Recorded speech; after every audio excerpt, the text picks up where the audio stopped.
What are these iron branches found in the attic of an early 19th century home in New Hampshire? They each have 10 cut and bent tangs and twisted ends. They connect together, and each is around 19 inches long. There are no letters or any markings on either of them. They can be hung, and the ends are very sharp. The carpenter actually found it while finishing the attic. Does anyone know what they are? We had some of those in an old barn. They are antique corn cob drying racks. These racks were used in the days before food dehydrators as a space-saving device. One could easily dry corn and apples on a flat screen, but that takes up lots of room. Here, you can get 10 cobs onto a small space and hang them from a beam or wall. You dry corn for long-term storage so that it's not rotted when it's time to plant in the spring. What are these things? These were manufactured in Japan by Lipper and Mann Creations, probably in the late 1940s or 50s. They are about 4 by 5 inches and are woven reed or grass in wooden frames. I have done image searches over the years and found one on eBay last year for something ridiculous, like $30, but the description was vague. I am hoping someone here has some ideas. Thank you. They are mini tatami, for dolls or figurines to be placed on. In your pictures, you can even see the slight discoloration in the tatami mat from where the dolls had been placed. The manufacturer, Lipper and Mann Creations, was an American company founded in 1946 with their showroom at Fifth Avenue in New York. Starting in 1949, they began importing figurines and tableware in porcelain and earthenware from Japan, including cute Japanese dolls that they would seat on your mini tatami. What is this copper object my mom found in a flea market in a village in Belgium? The bottom part wasn't curled up like that before, and it is quite lightweight as the bottom part is hollow. Our guess is that it could be to shape something, because the space between the outer bell and the inner bell is around 1 centimeters. Thank you. It's an Art Deco double-walled butter cover. The inner bell was once attached to the outer one, but through years of abuse, they've become disconnected. But form and size seem right. Here's a comparable one in considerably better nick. The double wall keeps the butter cooled. What is this square-long single-clawed hammer with a wooden handle and a box of weird bent pliers, found when cleaning out an outhouse that's been untouched for 20 years? We recently bought a 110-year-old house in northern Norway. Among some other positives, we found these tools, and neither I nor my in-laws have seen them before. The hammer weighs about 1.5 kilograms, and the pliers are also made of steel and have a spring to keep them open. Any clues?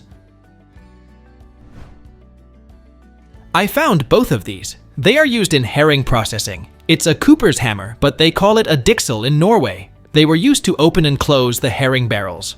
The pliers are a verkarsaksa, used to pinch off part of a herring gills. This creates an opening through which the salt can penetrate and down into the abdominal cavity. What is this adjustable metal object found behind the fridge of my new rental? I got no clue what this could be. No brand names or logos, just Taiwan and patent pending engraved in the metal. The object is about the same size as an A4 page, 210 by 297 millimeters. Does anyone know what this is? It's an adjustable roasting rack for going in an oven tray. My parents have that exact one, and it is over 60 years old that I know of. It holds a roast chicken or a turkey up out of the puddled juices in a rectangular roaster pan so that it cooks and browns on all sides. In practice, one still has to flip the meat over once so that it is evenly cooked. It was patented on February 9, 1960 by Robert K. Juments of Los Angeles, California. What is this large tin or brass tureen on a stand? Silver on the inside and golden on the outside. It has 2 handles, one on each side for carrying, and ornately hand-decorated with floral designs. About 24 inches tall overall. The bottom of the tureen is rounded and it sits in a ring, and the ring has holes in the front and back. I found this several months ago, And all my guesses were wrong. I found it in a ship in Portland, Oregon, selling other items from around the Mediterranean area. Can anyone help identify this? I'd love to go back and claim that prize someday. It's an Egyptian fava bean pot that sits on an ornate burner ring. A stew of fava beans is Egypt's quintessential vegan breakfast and is sold in the streets from large bean pots. My grandma prepared her fava bean stew from scratch on this traditional pear-shaped pot that is created for this purpose. The ring with an opening is where the coal would go. I found this in the crawl space. It looks like an old toy, but I have been told it could be a weather vane, approximately 12 inches long by 5 inches high. I tried Google searches, but I couldn't find it anywhere. Can anyone tell me anything about this item? It's a cast iron racing horse sulky toy from the 1920s, made by the Kenton Hardware Company of Kenton, Ohio. Kenton was one of the major manufacturers of cast iron toys from 1893. The auto-related toys were one of their big sellers. After my grandfather passed away a bit ago, my grandma wanted me to have this. I think it's hilarious, but she didn't really know anything about it.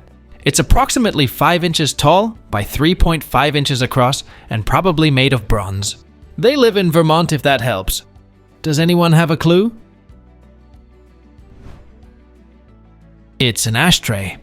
These ashtrays were first produced in the 1930s in pewter, bronze, and brass. My grandfather had the same ashtray, but pewter. I saw it countless times, and one day by chance turned it over. I can still see his smile at my astonishment. Be sure to hold on to it. Not many of this kind of thing these days.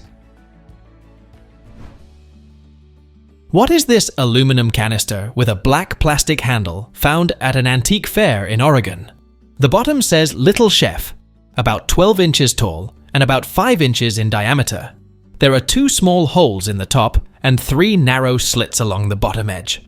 The bottom of the canister is removable and had an array of pinholes and can be removed. Part of the challenge is everyone thought 1950s because of the branding. Any ideas? Please let us know down in the comments. Thanks for watching. Let's make life fun.